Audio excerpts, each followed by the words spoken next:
65 million years पहले की दुनिया।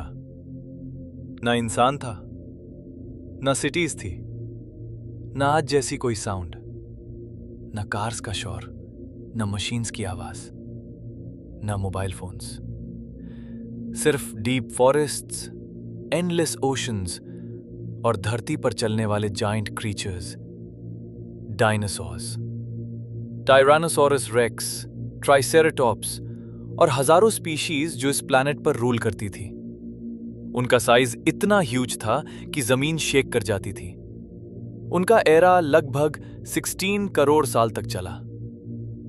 लेकिन फिर एक दिन स्काई में एक अजीब सी लाइट चमकी। शुरू में किसी ने ध्यान नहीं दिया। फिर वो लाइट धीरे धीरे ब्राइट होने लगी और कुछ ही पालों में धरती की डेस्टिनी बदलने वाली थी। साइंटिफिक रिसर्च के हिसाब से एक मैसिव एस्टेरॉयड लगभग 10 से 12 किलोमीटर वाइड स्पेस की डीप डार्कनेस से निकलकर धरती की तरफ आ रहा था। स्पीड लगभग 20 किलोमीटर पर सेकेंड, यानी एक सेकेंड में 20 किलोमीटर। इंसानी इमेजिनेशन से भी परे स्पीड।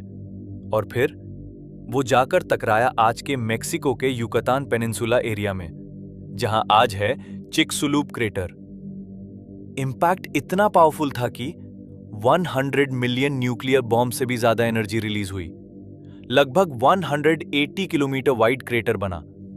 इंपैक्ट के तुरंत बाद 10 किलोमीटर ऊंची सुनामी वेव्स उठी। पूरे प्लैनेट पर मैसिव वाइल्डफायर शुरू हो गए। शॉक वेव ने हजारों किलोमीटर दूर तक सब कुछ डिस्ट्रॉय कर दिया। फॉरेस्ट जलने लगे, एनिमल्स तुरंत मर गए। और फिर स्काई धूल, राख और स्मोक से भर गया। सनलाइट धरती तक पहुंच ही नहीं पाई। महीनों तक अंधेरा छाया रहा और धीरे धीरे नॉन एवियन डायनासोर्स हमेशा के लिए एक्सटिंक्ट हो गए। इंपैक्ट के बाद सिर्फ डिस्ट्रक्शन नहीं हुआ, बल्कि एक ग्लोबल डिजास्टर शुरू हुआ। टेम्परेचर अचानक ड्रॉप हो गया। धरती पर न्यूक्लियर विंटर जैसा एनवायरनमेंट बन गया। फोटोसिंथेसिस ऑलमोस्ट रुक गया। प्लांट्स धीरे धीरे मारने लगे, और जब प्लांट्स मारे तो उन पर डिपेंड करने वाले एनिमल्स भी मारने लगे। फूड चेन ब्रेक हो गई, ऑक्सीजन लेवल चेंज हो गया, ओशंस का इकोसिस्टम कोलैप्स हो गया।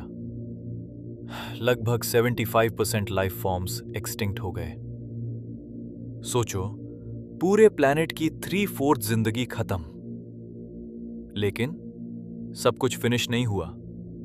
कुछ छोटे मैमल सर्वाइव कर गए, कुछ बर्ड्स, कुछ रेप्टाइल्स, और यहीं से शुरू होती है सीनोजोइक एरा, जिसे कहते हैं एज ऑफ मैमल्स। डायनासोर्स के एरा में मैमल्स बहुत छोटे थे, रेट साइज के। रात में बाहर निकलते थे, छुप कर सर्वाइव करते थे। लेकिन जब डायनासोर्स एक्सटिंक्ट हो गए तो पूरा प्लैनेट उनके लिए ओपन हो गया। कंपटीशन कम हो गया और एवोल्यूशन ने स्पीड पकड़ ली। लगभग 55 मिलियन ईयर्स पहले नॉर्थ अमेरिका में रहता था इयोहिपस। सिर्फ 30 से 60 सेंटीमीटर हाइट, 5 से 10 किलो वेट, 4 टोज थे। ये धीरे धीरे इवॉल्व होके आज का हॉर्स बना। फिर 50 मिलियन ईयर्स पहले पाकिस्तान के एरा में रहता था पाकीसीटस। 1 से 2 मीटर लंबा, लैंड पर चलने वाला मैमल। लेकिन धीरे धीरे वाटर में अडैप्ट हुआ और वहीं से वेल्स का जर्नी शुरू हुआ। 40 मिलियन ईयर्स पहले बेसिलोसॉरस नाम का जायंट वेल आया। 15 से 20 मीटर लंबा, 20 टन तक वेट, ओशंस का नया किंग। धरती का बैलेंस चेंज हो चुका था।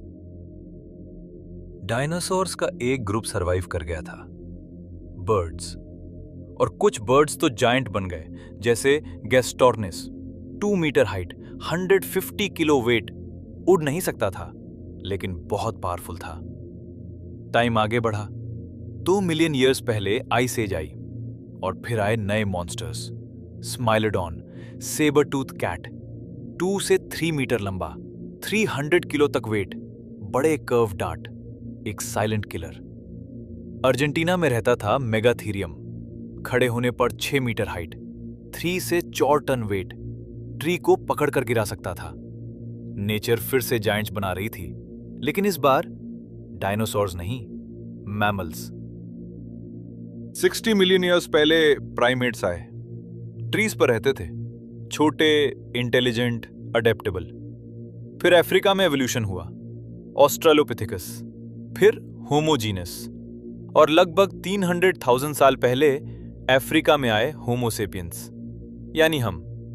1.5 to 1.8 metre height, develop brain, language, fire, tools, और सबसे बड़ी चीज, सोचने की शक्ति।